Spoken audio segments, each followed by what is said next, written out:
Early childhood में psycho social development के हवाले से क्या क्या चेंजेस आते हैं वो हम आज डिस्कस करेंगे। सही, तो साइको सोशल डेवलपमेंट में जो चेंजेस आते हैं वो होता है डेवलपिंग सेल्फ, किस तरह अपने आप को साइको सोशली डेवलप करना। जो ये डेवलपिंग सेल्फ का कॉन्सेप्ट है ये दो चीजों पे बेस करता है, एक होता है सेल्फ कॉन्सेप्ट और एक होता है कॉग्निटिव डेवलपमेंट। सेल्फ कॉन्सेप्ट का मतलब होता है an image of one self, कौन अपने आप को किस तरह देखता है, अपनी ही नजर में खुद को कैसा देखा जाता है। Self concept is also social concept self image that how they see themselves. ठीक, अब आता है cognitive construction. Cognitive construction is a description and evaluative mental picture of one's ability and trait. Cognitive का मतलब होता है आप किस तरह अपने आप को समझ रहे हैं कि आपकी एबिलिटीज क्या है, आप क्या चीजें किस लिहाज से कर सकते हैं। तो सेल्फ डेवलपिंग सेल्फ में ये दो चीजें आ गई, self concept and cognitive construction. The developing self में जो चेंजेस आ रही होती हैं, तो वो चेंजेस जिन एयर्स में आ रही होती हैं वो एयर्स होते हैं तकरीबन 5 साल से लेके 7 साल। हम अर्ली चाइल्डहुड को डिवाइड करते हैं 3 से 6। लाइफ स्पेन का जब डिवीजन किया है, अर्ली चाइल्डहुड का जो डिवीजन है वो आता है 3 से 6 साल का दौरा। अब यहाँ पे ये जो चेंजेस आ रही होती हैं, तो जो लिटरेचर हमारे पास अवेलेबल है उस लिहाज से जो चेंजेस आ रही होती हैं ये 7 साल तक आती है, इसलिए यहाँ ट्रांजिशन लिखा हुआ है 5 years to 7 years शिफ्ट। अब हमने इस ट्रांजिशन को अर्ली चाइल्डहुड में क्यों लिया? अर्ली चाइल्डहुड में हम इसलिए ले रहे हैं क्योंकि 5वां साल और 6ठा साल आपके अर्ली चाइल्डहुड में आते हैं, इसलिए हम इन ट्रांजिशंस को ज्यादा अर्ली चाइल्डहुड में लेते हैं। अब जो चेंजेस आ रही होती हैं वो आ रही होती हैं सेल्फ डेफिनेशन में। अब सेल्फ डेफिनेशन क्या है? The way they describe themselves, अपने आप को बताना कि वो क्या है। ठीक है, his statement about himself is one directional। इसकी स्टेटमेंट दूसरों के नजरिए में नहीं होगी, इसकी स्टेटमेंट सेल्फ डेफिनेशन के हवाले से इस एज में वन डायरेक्शनल होगी। ठीक है, सिंगल रिप्रेजेंटेशन प्रेजेंट करेगा कि मुझे क्या पसंद है, मैं क्या खाना चाहता हूँ। उसको ये नहीं, उसका मकसद ये नहीं कि मेरे साथ मेरे सबलिंग्स वो पसंद करते हैं या नहीं करते, वो सिर्फ आई सेल्फ को डिफाइन कर रहा है। फिर हम आ जाते हैं become more comprehensive as child ages. जैसे जैसे चाइल्ड एज बढ़ती जाती है इसमें कॉम्प्रिहेंसिव चेंजेस आने शुरू हो जाते हैं। सिंगल रिप्रेजेंटेशन, जैसा हमने सेल्फ डेफिनेशन में बताया कि सिंगल रिप्रेजेंटेशन ये होती है कि वो सिर्फ अपने बारे में बात कर रहा है कि मुझे क्या पसंद है। For example, I like ice cream, I like pizza. Siblings से उसका रिलेशन नहीं है, सबलिंग्स से या उसके साथ जो लोग उठते बैठते हैं। अब एक चीज है real self and ideal self. Real self का मतलब होता है the person he actually is, वो खुद क्या है, is real self. Ideal self वो क्या बनना चाहता है, the person he want to be, वो आएगा आइडियल सेल्फ। रिप्रेजेंटेशनल मैपिंग करता है। रिप्रेजेंटेशनल मैपिंग जिस तरह आइडियल सेल्फ की होती है कि ये खुसूसियात भी होने चाहिए, मुझ में ये भी होना चाहिए, मैं ये भी करना चाहता हूँ, वो है रिप्रेजेंटेशनल मैपिंग। अब हम आ जाते हैं सेल्फ स्टीम। सेल्फ स्टीम क्या होती है? Self esteem is self evaluative part, the judgment children makes about their overall worth, basically I self।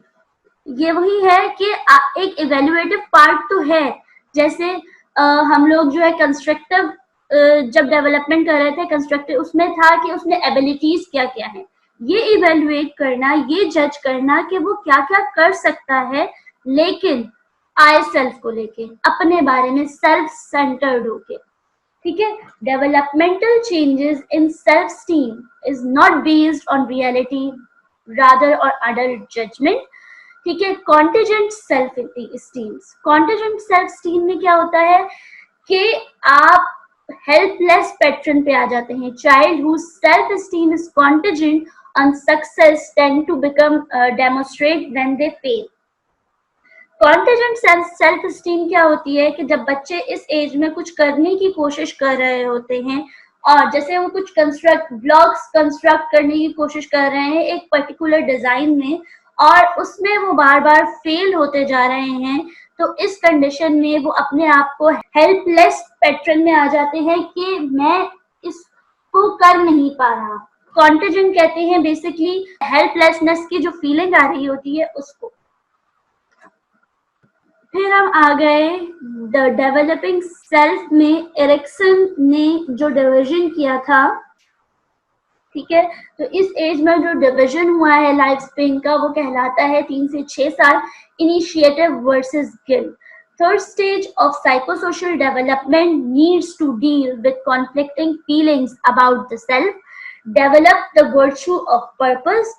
If not resolved adequately, a child may constantly strive for success or show off to inhibited and unspontaneous.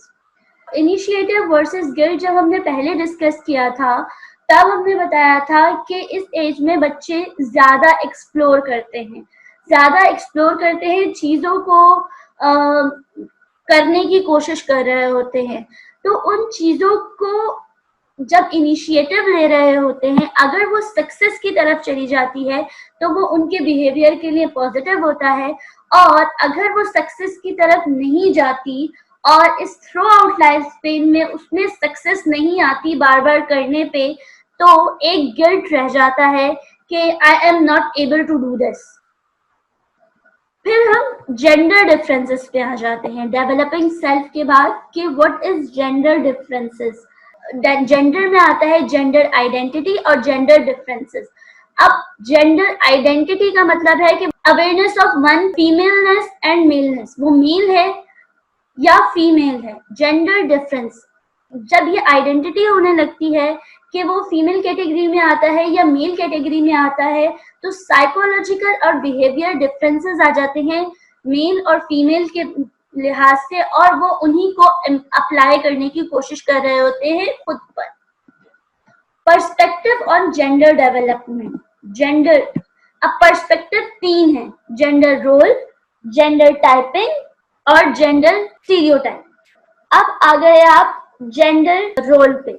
Gender role basically depend करता है behaviour, interest, attitude, skills and personality trait पे।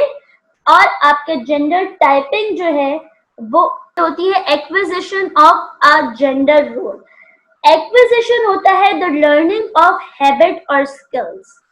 अब ये है आपकी acquisition. Acquisition मतलब learning, किसी भी चीज की आदत अपनाना जेंडर रोल के लिहाज से।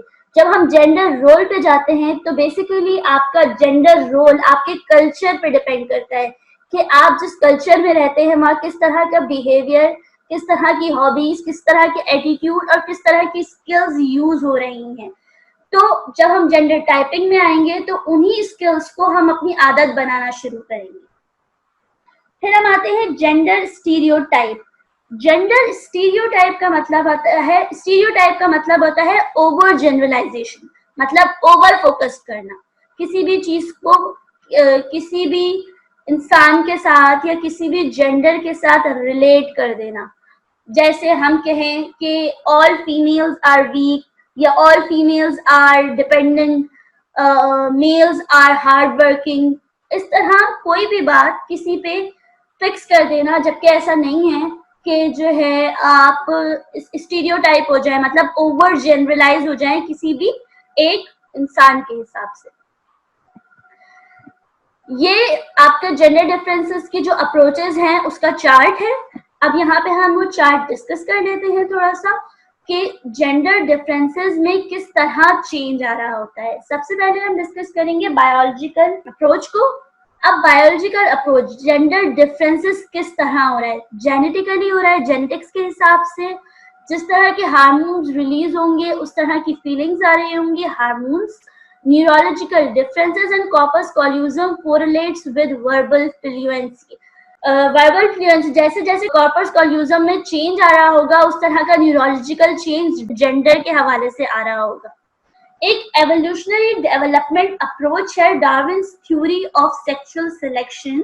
According to Darwin's theory, the selection of sexual partners is a response to the differing reproductive pressures that early men and women confronted in the struggle for survival of the species.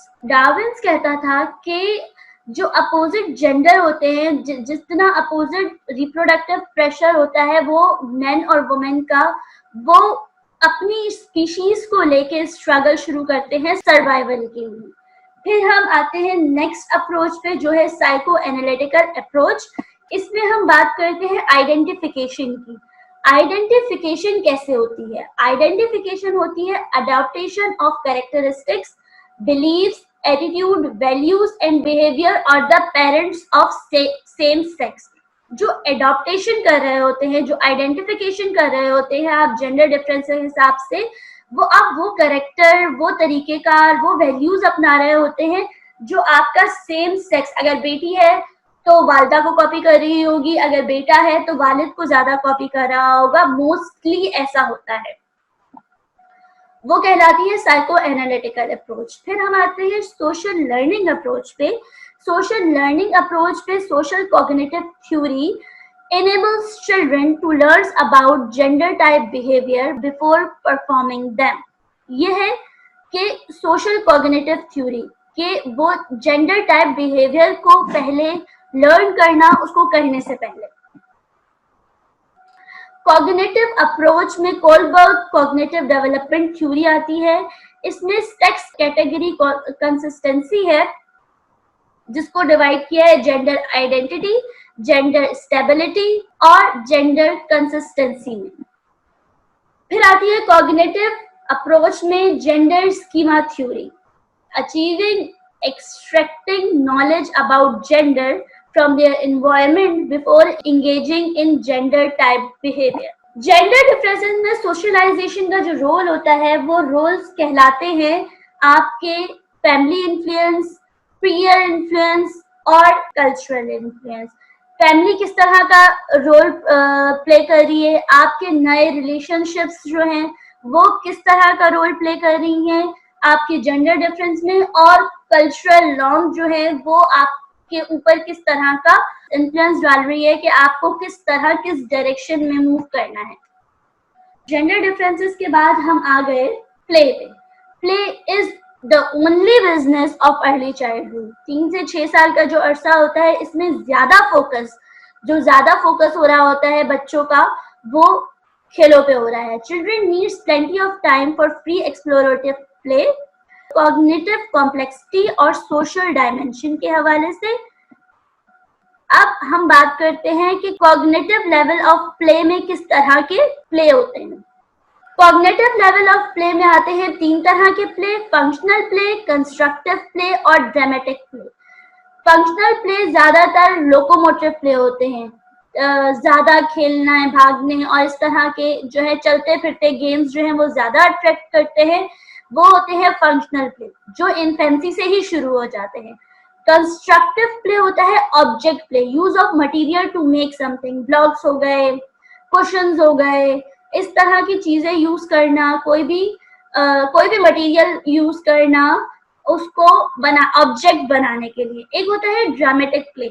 इससे पहले हम लोगों ने किया था आपके इसी की कॉग्निटिव डेवलपमेंट में कि ड्रामेटिक प्ले किस तरह होता है.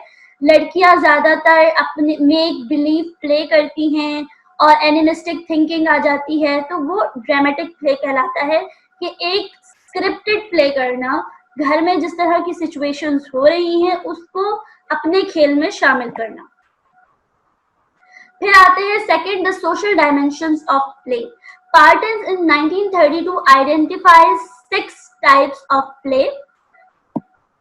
अब 6 टाइप्स ऑफ प्ले यहाँ पे बताए हुए हैं कि ये 6 टाइप्स जो है पार्टन्स ने बताए थे. ठीक है, अब हम लोग डिस्कस करते हैं Parallel constructive play.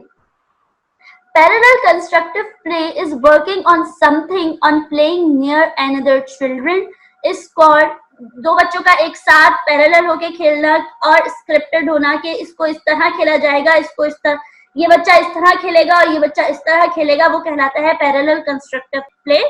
एग्जाम्पल्स और डिस्क्रिप्शन यहाँ पे अगर आप इसको पढ़ेंगे तो आपको समझ आ जाएंगी। अब हम आते हैं व्हाट इज रेटिसेंट प्ले।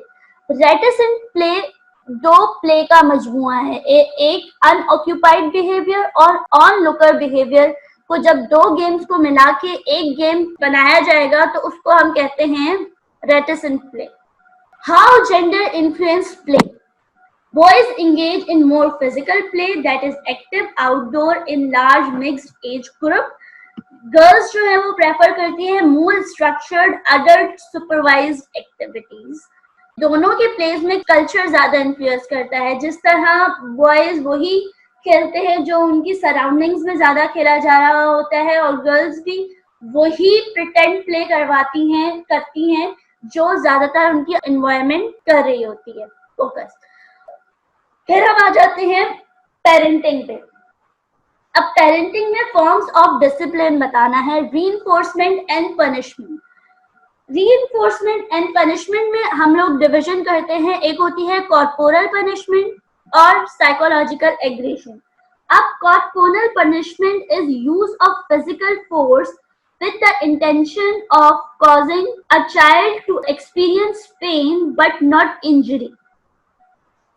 ये दोनों जो हैं रीइंफोर्समेंट एंड पनिशमेंट चाइल्ड के बिहेवियर को, उनकी एक्टिविटीज को लिमिट पे करने के लिए किया जाता है। कॉर्पोरल पनिशमेंट होती है कि किसी भी फिजिकल फोर्स को यूज करना बच्चे पे कि उसको तकलीफ तो हो लेकिन कोई इंजरी, कोई हार्म कॉज ना हो, ये कहलाती है कॉर्पोरल पनिशमेंट। अब साइकोलॉजिकल एग्रेशन, अगर एग्रेशन ज्यादा हो जाए तो उसमें yelling और screaming, threatening to spank or hit the child, swearing or cursing at the child, threatening to send the child away, calling the child dumb or lazy, ये psychological aggression cause करता है कि बच्चे के दिमाग पे, उसके दिमाग पे इम्पैक्ट डालना कि उसके बिहेवियर को लिमिट किस तरह किया जाए, उससे किस तरह की बातें की जाए, उसको किस चीज से डराया जाए, कोई कि हम तुम्हें दूर कर देंगे, तुम्हें कमरे में बंद कर देंगे, या उसको कोई इस तरह की बात कह देना, तुम तो लेजी हो, तुम डम्ब हो, तुमसे बात नहीं करूंगी, और इस तरह की बात। फॉर्म्स ऑफ डिसिप्लिन में फिर तीन चीजें आ जाती हैं, एक पावर असर्शन, इंडक्टिव टेक्निक और विड्रॉल ऑफ लव। डिसिप्लिन को किस तरह बच्चों पे रीइंफोर्स करवाना है, उसमें फिजिकल और verbal enforcement of parental control, वो कहलाता है पावर असर्शन। इंडक्टिव टेक्निक में आ जाता है बच्चे को समझाना, reasoning with a child, setting limit and negotiate, उसको समझाना। एक होता है अपनी डांट के कह देना कि ये तुम्हें नहीं करना आता है, एक है इंडक्टिव टेक्निक, उसको समझाना कि तुम ये नहीं कर सकते हो, उसकी रीजनिंग देना। या फिर उससे कहना विड्रॉल ऑफ लव, इग्नोरिंग और आइसोलेशन, कोई गलत काम कर लिया उसने जिसको आपको लिमिट करना है या बिहेवियर को कंट्रोल करना है, तो आप या तो इसको इग्नोर कर देंगे या बच्चे से बात नहीं करेंगे, उसको आइसोलेट कर देंगे और एक डिसलाइकलीनेस शो करेंगे। स्पेशल बिहेवियरल कंसर्न में आ जाता है aggression. Instrument aggression used to reach goal, कोई भी मटेरियल यूज करना अपना एग्रेशन शो करने के लिए, उसको कहते हैं instrumental aggression. Gender differences in aggression, overt और डायरेक्ट एग्रेशन, फिजिकल, रिलेशनल और सोशल एग्रेशन होता है। पेरेंटिंग में एग्रेशन किस तरह इन्फ्लुएंस करता है, genetics and temperament, parental behaviour, exposure to violence, television और कल्चर, ये सारी चीजें इन्फ्लुएंस करती हैं आपके एग्रेशन पे कि आप कितने ज्यादा एग्रेसिव हैं। Fearfulness, connected to intense fantasy life and tendency to confuse appearance with reality. Fearfulness होता है कि आप एक intense fantasy life है, मतलब हकीकत में नहीं है, एक fantasy life है लेकिन intense, खौफजदा है। Tendency to confuse, किसी की चीज की appearance जो actually exist नहीं करती, उसको कहलाते हैं fearfulness। may stem from personal experience, systematic desensitization, therapeutic technique in which a child is exposed in gradually increased doses to a feared object or situations. अब बच्चों के रिलेशनशिप्स कैसे होते हैं सिबलिंग्स के साथ? सिबलिंग्स है या फिर वो अकेले रहता है, ठीक है, ये दोनों हैं। अब हम बात करते हैं फिलहाल द ओनली चाइल्ड जो अकेले रहता है, perform slightly better on occupational and educational achievement and verbal intelligence test. जो बच्चे अकेले होते हैं उन पे ज्यादा फोकस किया जा रहा होता है, इसलिए नोटिस किया गया है जो ओनली चाइल्ड होते हैं उनकी एजुकेशनल अचीवमेंट और ऑक्यूपेशनल स्किल्स जो है वो बेहतर होती हैं सिबलिंग्स के साथ रहने वालों। चाइना में जो रिसर्च की गई उसमें इस तरह का कोई सिग्निफिकेंट डिफरेंस नहीं था बिहेवियर जो बच्चे अकेले रहें या अपने सिबलिंग्स के साथ रहें। Playmates and friends, preschoolers like to play, ये एज प्री स्कूलर्स की एज होती है। They like to play with children of their own age and sex, अपनी एज के और अपने सेक्स के बच्चों के साथ खेलना ज्यादा पसंद करते हैं। ये कॉम्प्रिहेंसिव होता जाता है एज के साथ। आप बहुत अर्ली प्री स्कूलर एज में मेल और फीमेल का कोई डिफरेंस नहीं होता, लेकिन जब बच्चे जैसे जैसे बड़े होते जाते हैं, जैसे 5.5 साल 6 साल के बाद की उम्र, इसमें आप फिर सिलेक्टिव हो जाते हैं कि लड़कियों की दोस्तें लड़कियां और लड़कों के दोस्त लड़के। Characteristic and effective of friendship, children were friends, enjoy school more. Parenting and popularity, parenting style can influence peer relationship. Popular children generally have warm, positive relationship with both mother and father. Parents' relationship with one another affect the child relationship. ये है आपके parenting style कि आप जो बच्चे अच्छा behaviour show करते हैं उन बच्चों का अपने पेरेंट्स से रिलेशनशिप बहुत पॉजिटिव रिलेशनशिप होता है और वो फॉलो कर रहे होते हैं मदर और फादर्स के बिहेवियर पे। इसलिए घर का एनवायरनमेंट जितना हेल्दी होगा उतना ही अच्छा बच्चे का बिहेवियर होगा। This is all about psychosocial development.